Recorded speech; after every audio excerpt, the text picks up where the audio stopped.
Good evening, everyone, and welcome to Wrigleyville South. Right, I messed up my own name of my own show. It's the inaugural episode of Wrigleyville South. Welcome, everybody. All well, ain't nobody here yet, but you're gonna come. You're gonna really enjoy this. We were told that we were getting Carlos Correa, Cubs fans. What the hell happened? Andrelton Simmons? Really? This is what they got for us? Yes, apparently so. Looks like Andrelton Simmons on a $4 million 1 year deal. Look, I'm gonna be honest. So the thumbnail that I made says "let down," and I get it. Like it's not the shortstop we were looking for, right? Not at all. But I actually think it's a good move. Fill that spot. They needed some depth anyway. They needed a solid defensive, and actually Simmons, when he's playing at his best, is actually more on that level of nearly elite defender at shortstop. Gives some movable pieces when you got Madrigal, Warner. You got some pieces that you can move around that now, and even Happ can play a little bit of that middle infield. So we'll see how this ends up working out. But so far, I think this is a positive move. It's a real cheap move, 1 year deal, $4 million. Nothing bad with that. It doesn't really get in the way of a Carlos Correa, push to try to bring him into Chicago. So I don't know. What do you guys think? I want to see what everybody thinks. So leave a comment below. Tell us what you think about the Andrelton Simmons signing. Look, dude's not gonna. He has a hard time hitting the ball through a wet paper bag, but he can play defense. I think his best season ever was when he was with the Angels, and he had like a 742 OPS. So nothing to write home about offensively. But he's going to give you some good, solid, dependable defense, and you're starting to build in that direction of what the future of this franchise is going to look like. And I'll be perfectly honest. I could go either way on this Carlos Correa push. I like the approach of landing a middle of the order bat, especially a guy who can play elite level defense and has a lot of athleticism that he brings. He's a big guy. I'm not sure how all of that stuff is going to translate over the course of a 10-year contract, because that's what we're talking about. You sign Carlos Correa, you are going to have to pull down 10 years and north of $330 million. That's just the facts. He's looking for that Lindor type money. He's looking for that Seager type money, and then some, because he's better than both of them. So I don't expect this to be the sort of, where you're going to get some sort of bargain on this guy. There's no way you're getting a bargain on Carlos Correa. He's one of, if not the hottest commodity going right now.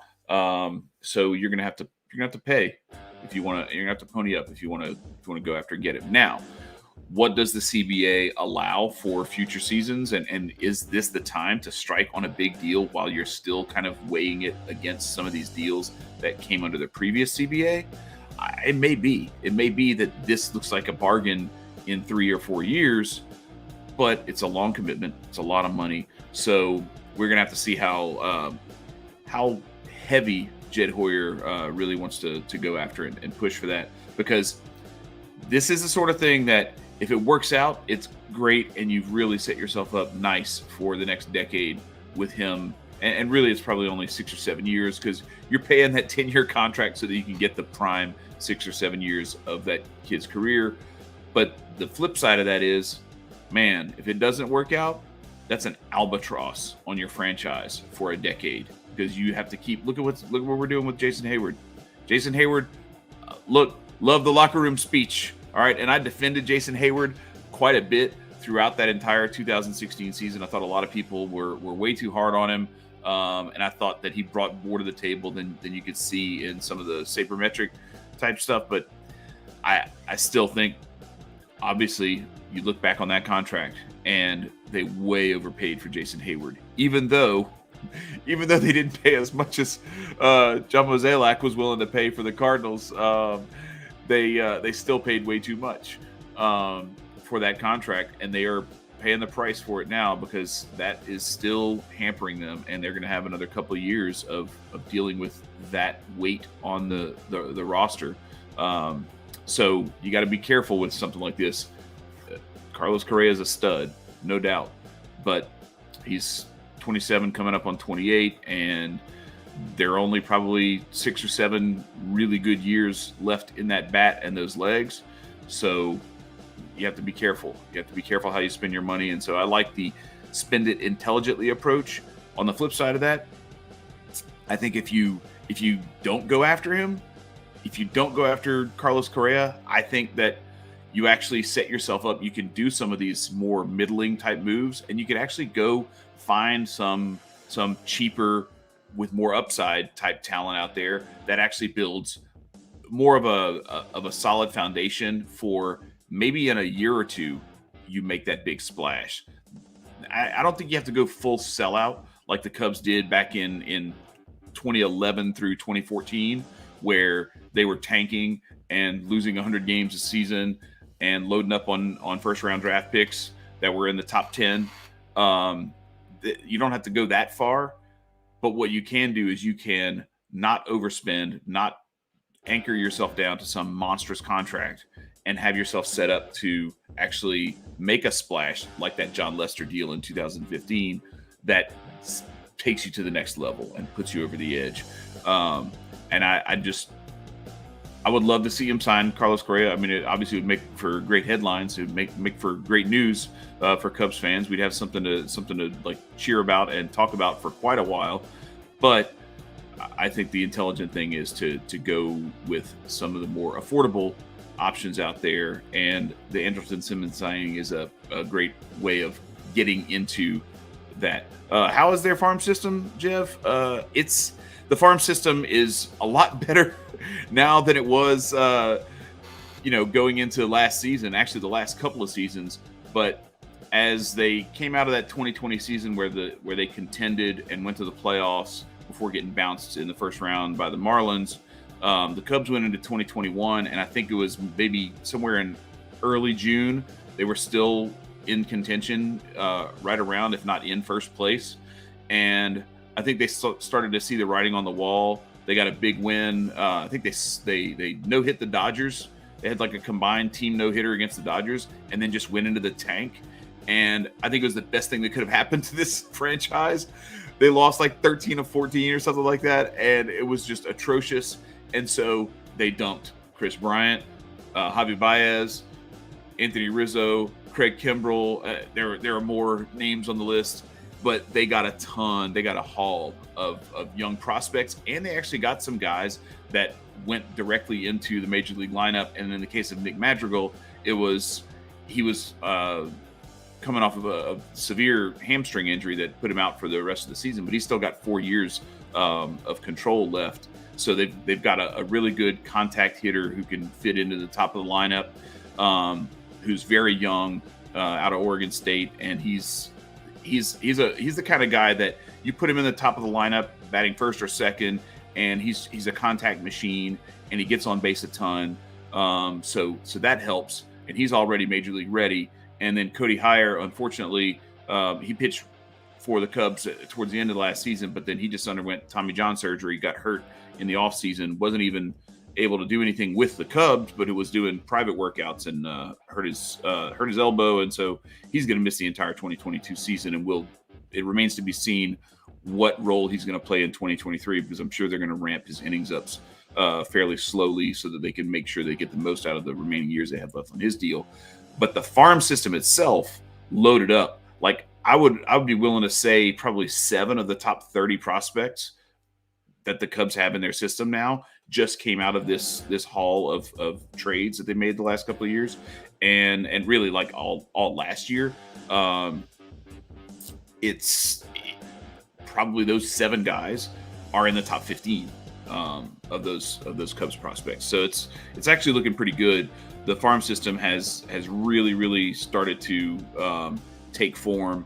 And the biggest thing they have to do now is they've got to address what have been some really poor arm management issues in the farm system, and try to get some of that right so that these young pitchers can actually pitch and develop and become major league ready, because so many of them have spent so much time um, while they're in the minors, supposedly developing with injuries that have kept them on the shelf, and all the COVID nonsense that hasn't helped. I'm not going to lie. Like 2020 was a wash. There was practically no minor league baseball played, and 2021 wasn't much better. It's not the same. So I'm hoping that now that we get into a full, real, everything's back to normal type season, that we'll actually get to see some of these guys develop. But like Brennan Davis is going to be a monster. It's just a matter of how soon is he going to arrive on the scene, and that's one of the reasons why I think a Carlos Correa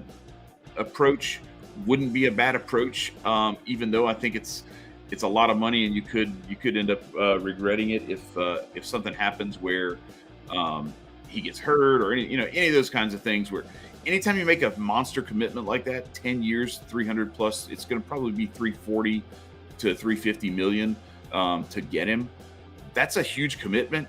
And when you do that and anything goes wrong, you pay the price for a long time. But if it works out, him and Brennan Davis in the middle of that infield, man, that's going to be hell on wheels. And then, like I said, with Madrigal doing his thing, you can move him around different places, and you could maybe even move Brennan Davis out of the middle infield. But he has that capability to play second base, obviously. So I don't know. We'll see how things work out. But no, the farm system has gotten a lot better, and you're starting to see some of the young arms begin to develop. The ones that have stayed healthy, Braylon Marquez, Keegan Thompson, guys like that have started to make their way towards the top. So here we go. We are going to see.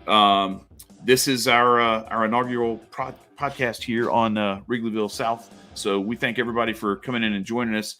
Just real quick before I sign off here for this first episode and put it in the books, a little bit about me. So why is the podcast called Wrigleyville South? That doesn't make any sense. Wrigleyville is on the north side of Chicago. It's right there, right outside Wrigley Field, where all the bars and eating establishments are. Well, I live in Louisiana, and I have been a Cubs fan since I was 8 years old. So I started. It was, growing up in Louisiana, you had three choices: the Braves on TBS, the Astros because they were close in Houston, and then the Cubs on WGN. And I could not stand Skip Carey and Wayne Larrabee on TBS. They drove me nuts. I couldn't stand them. And I couldn't stand the Astros because I had a lot of really obnoxious Astros fans family. And so I've always been kind of a contrarian anyway. So I was like, I'm going for those guys in blue. And I loved Steve Stone and Harry Carey. So I just fell in love with WGN, the Cubs, that whole thing. And actually, the lovable loser thing, while it was annoying to not win, I kind of embraced it and really let's see, where is it? Where's the trophy? It's on this side. Yeah. This, and then see, I have this too. I have my my Cubs mug here with the 3 World Series championships on it. Getting to climb the mountain and actually finish the job and watching that happen, that was exhilarating. That was really fun. It was almost like watching all of the extended versions of the Lord of the Rings from start to finish. And when the ring finally goes into Mount Doom and burns and is nevermore. Yes, I did. I like the torture of the game. I do. I absolutely do. And in a way, it was I got that payoff. I got to see the glorious happy ending of the movie, where good prevails over evil. Especially when the Cubs beat the Cardinals in the playoffs in 2015. That was awesome. Because that was just that season was that was the season where you saw that it was on. They were legit. It's just a shame that they weren't able to put together another World Series or two, or a trip to the World Series or two. 2017 and 2019, I think, were probably their two best shots, but they just didn't get it done. But yeah, so that's kind of my story. I've been a Cubs fan like my entire life, and ever since I was old enough to really pay attention and give a shit. So that is why the name of this podcast is Wrigleyville South, is because that's where I am. I am establishing Wrigleyville South down here in Louisiana. This picture that you see behind me, I took that from the bleachers at Wrigley in 2016. It was a Friday game. We were playing the Giants. John Lester almost threw a no-hitter, but Hunter Pence threw hit a home run into these bleachers over here in left field. Kind of pissed me off, broke it up, but the Cubs still won. Lester pitched like a maniac that day, and shout out to John Lester.